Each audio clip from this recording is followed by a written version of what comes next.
Time to do some stickers.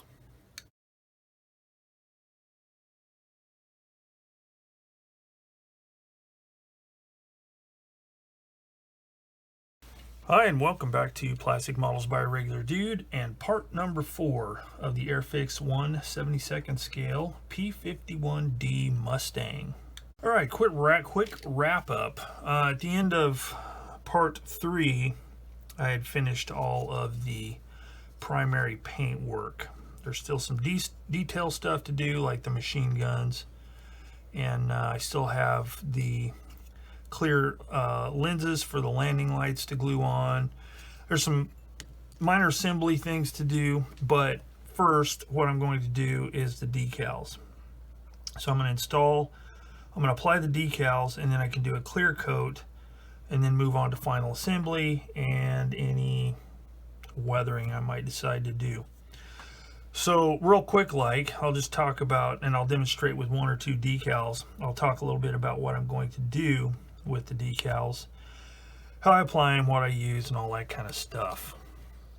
Alright, so to get started with the decals, I'll just give a quick run through of what I use to do this. If you've seen my channel, any of my videos before on this channel, I've demonstrated it before, so it's no big deal. Jim, I just closed the lid. And I don't do anything weird or spectacular. It's pretty common stuff. I've got some distilled water here. Is it necessary to use distilled water? No. Is it necessary to use it hot or cold? It doesn't matter. I have similar results either way. I do like to use distilled because there's no contamination or anything in the water because of scale and rust from pipes and all that kind of stuff. Whether or not it makes a difference, I don't know, but I use distilled. Tweezers, knife, paper towel for blotting excess water off of the decals once I've got them out of the water. Little cutting mat, the model and the decals obviously, and then the solutions I use to apply the decals and get them to settle in. So to apply them, I use Tester's decal set. Put some of that on there first, then put the decal down, make sure it's all flat, smooth, etc. And then I use Walther's Solvaset decal setting solution to get the decals to settle in to surface detail, rivets, panel lines, whatever. And then I have a brush for each, one for solvent, one for the setting solution. Is there a problem with cross contamination? I don't know, but that's just the way I do it. And then I also have a couple of cotton swabbies to help burnish the decal down, get any excess moisture, bubbles, that kind of thing out of the decal. So that is what I use. So let's go ahead and cut a couple off and get those applied. In this particular case, I'm going to start with the stencils, which are common to the range of Mustangs. There might be differences between, certain blocks or whatever, but generally they're pretty much the same. So I'm going to start with the left side of the aircraft. Start with decal number 26. So I'll just take my decal sheet, find decal 26, and cut that off. And I'm really going to try and keep my noggin out of the way because I tend to lean too far in. That's why I only like to demonstrate a couple before I just do it off camera. Just get the decal wet and set it on the paper towel so it can start to loosen up. Now a lot of times I like to do a couple at a time just because I can have one I can be applying one while the other's softening, so kind of get a production line going here. So I'm going to get number 17 next, which goes up here. Now, there are some people who do not like doing stencils because there's lots of them. And in the end, they're really, really hard to see. So that's the way you like to do it. More power to you, because I have done it myself. Because sometimes I just don't want to mess with all them little teeny tiny decals, especially if it's a kit that's just going to be in a cabinet and pretty much just sitting there, and nobody's going to be, you know, like eyeballing it real close. Okay, the first one is loose. So first thing I'm going to do is I'm going to get my setting solution, or my my decal set. Get a little bit on my brush, apply a little bit where the decal is going to go. It's going to help do a couple of things, I reckon. It'll help get it to set in really good, and it will also make it easier to move it around because it'll be sitting on top of some fluid. I just use a little toothpick here that I've carefully sanded the edges around the tip of it so it doesn't tear. And then using shaky hands from the double espresso I just had, I try and get it positioned.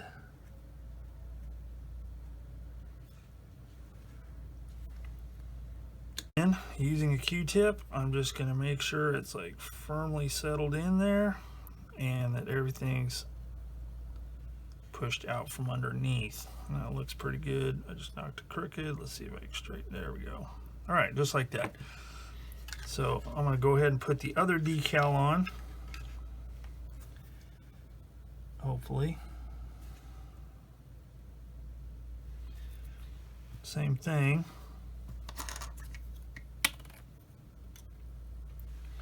And that one goes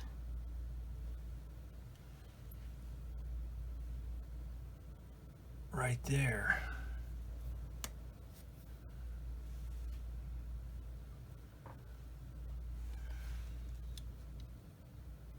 Same thing. It's really hard to do it on camera, just so you know. So I hope you appreciate this, people. Kidding, it's not too bad, but it's okay. That one's like all kinds of crooked. But I will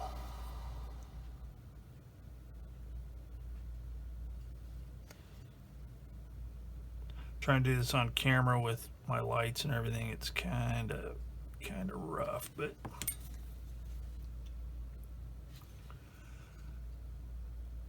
so as tedious as this is, you can see why I don't like to do the whole batch, because it would be just horrible to watch.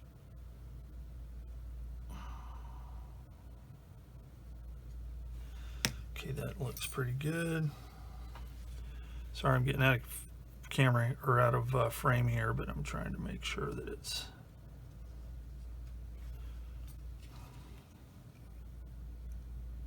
all right. So that looks pretty good.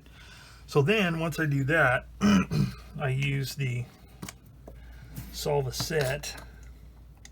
Now it comes with a brush, but I rarely use that because it's a really kind of a coarse brush, and it just I don't think it can't, there's no fine finessing it.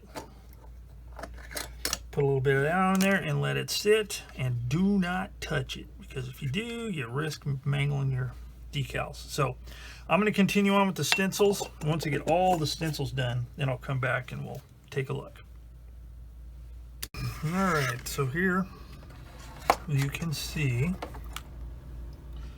I've got all the decals on, sides, top, bottom, the whole thing.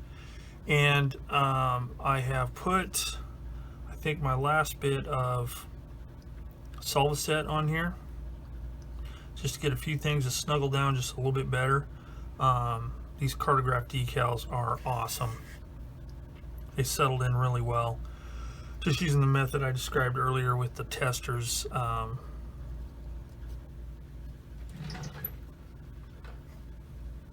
Decal set and solve set. And the decal set by itself worked really well without the solve set on a few different spots, so that was a pleasant surprise.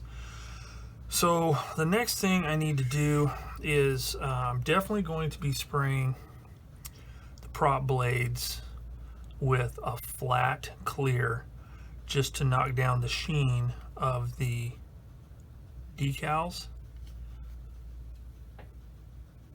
So I'm gonna let that sit for probably another 24 hours. And then I was going to spray a clear on the aircraft itself, but I really don't think it's going to be necessary because the decals have settled in really well and the decal film is really minuscule. So I think I can get by without having to spray this, which is pretty cool because I didn't really want to spray because I wanted to maintain the difference in sheen between the silver lacquered wings and the metal finish of the rest of the aircraft. So once the solve set has dried the rest of the way, I will be starting with a little bit of light weathering, probably a panel line wash, probably going to do a little bit of streaking, some fuel stains, not get overly crazy with it, but just, you know, some oil stains and streaking, exhaust stains, stuff like that. And I'll talk a little bit about that when I get to it. But right now I'm going to let it sit. Now, one other thing I want to mention real quick, on decals on aircraft where there's panel lines involved, I used to use a blade to kind of cut in the panel line to get it to set in a little bit better. But what I've started doing instead, so it doesn't make it look like it's been cut, after I use the solve set and it's cured completely, don't want to do this whenever it's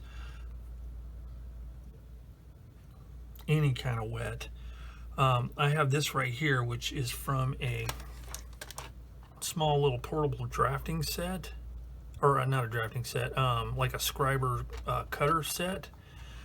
My dad gave it to me years and years ago, so I don't even know where he got it, but it's got this right here, this kind of a scriber deal. But the nice thing about it is it's not real sharp, and the size of it is perfect for just laying in the panel line and just dragging it across like that, and it just kind of pushes the decal. If there's a problem with it, it's not necessary all the time, but it pushes the decal down into that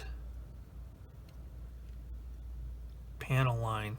See, it's nice and crisp. So, you know, if you have something like that around, might be something to look into, but I kind of dig it. So let's see. Yeah, I think that's it. So we'll let this finish drying, then we'll come back, start doing some panel line washes and a little bit of light weathering. So this is a serious fast forward because this is basically done. I left off with doing decals and stuff, and those are all done. So I think what I'll do is I'll call this video the end right now, and I'll change my camera angle and talk a little bit about the kit, my thoughts on it, and then I'll tack on a slideshow at the end. So let me change it around and we'll look at it. All right, so here it is, completed at last, the Airfix 1/72nd scale P-51D in 100th Fighter Squadron, First Lieutenant Spurgeon Ellington, Tuskegee Airmen. So here's my thoughts on the kit. If you have an opportunity to get it, I would get it, especially if you are near any Hobby Lobby stores, because with their 40% off sale they have frequently on model kits, that makes this thing really cheap, because the regular price on it's like $9.99. So it is a super good value. I think they could probably charge more for this kit and it still be worth it. It's really a nice kit. Fits together really well. No surprises there. And yeah, it just works. Like in comparison to, say, one of the newer 1/72nd scale Tamiya kits or maybe Arma Hobbies, there may be some detail differences as far as detail quality and finesse. But again, you're comparing a big difference in manufacturers. So this is a really good kit. I really enjoyed building it. I really like the color scheme. I like the way it turned out. And this was the first kit I've used, with the exception of brush painting. I think this is the first kit I have. No, maybe not. Maybe the second. But I used all lacquer-based paints on this one. And this is the first time I've used lacquer-based metallics. And those were by SMS, and I really liked them. So, anyway, kit fit together well. The decals, the Cartograph decals, they gave absolute zero trouble. Using Solvaset, Walter's Solvaset, those things just laid down really well. So you can probably see there, they just settled into the panel lines and the detail really, really nicely. But then again, you know, I'm not really surprised because the Cartograph decals are really good. This kit, this is the first aircraft kit that I've built since I've been back in the hobby where I did not use a panel line wash. That is correct. I did not use a panel line wash. The detail is deep enough and refined enough that it wasn't necessary. I primed the thing in black, as you probably remember from my earlier videos, and spraying, maybe it's just because the way the lacquer paints work. As you can see, the panel lines are very distinct, so there was no need for a panel line wash. And the only place I did do panel line wash, or they weren't panel line washes, were in places where there is a for sure like a movable surface. So like along the edge of the ailerons, where the access doors are for the machine guns. I didn't even need to do it there. So really stoked. Now, as you can see, this is wheels up, and I do have the pilot figure in it, and I'm digging it. I like the way it turned out. Drop tanks, etc. As for the things I don't like, the things I don't like are things that I did improperly. So one thing that didn't turn out that great was the masking of the canopy and the windscreen. Right here, you may not be able to see it, but I didn't get the mask far enough down into the curved edge, so there's paint on the what would be the plexiglass or the Lexan or whatever these things were made out of. So that's not very good. And then I got some glue stuff going on the inside there. But part of the reason was my lighting was really bad. I think I mentioned it before. I've got that changed up, so hopefully in the future I won't run into these kind of problems, but I just could not see what I was doing on some of that stuff around the glass. But yeah, like there's a pretty good smear right back there, but you know what, no big deal, it happens. So there you have it. That is that. So highly recommended kit. I would definitely build another one of these. And again, if you have the opportunity to build one, you want something quick, this could be done. This particular kit could probably be built in a weekend super easily. Took me forever just because, you know, life and the way I build things and building two projects at the same time. But this, you know, if you just want a relaxing kind of like you don't have to think much build, this is it. So I hope you enjoyed following along with this particular build, and you know, a little different than my normal stuff where I do step by step. I just want to do this one just kind of as a relaxing build. So I just filmed just videoed the highlights. So hopefully you enjoyed following along. Stay tuned at the end for a slideshow of this kit, so you can get a little bit better look if you want to pause or anything like that. So thanks again for following along on the Airfix 1/72nd scale P-51D Mustang, and stay tuned for more videos. If you liked the video, hit subscribe. If you didn't like it, then don't hit subscribe, because you probably won't want to see any more of them. But anyway, that's it. Thanks for watching, and I will see you all later.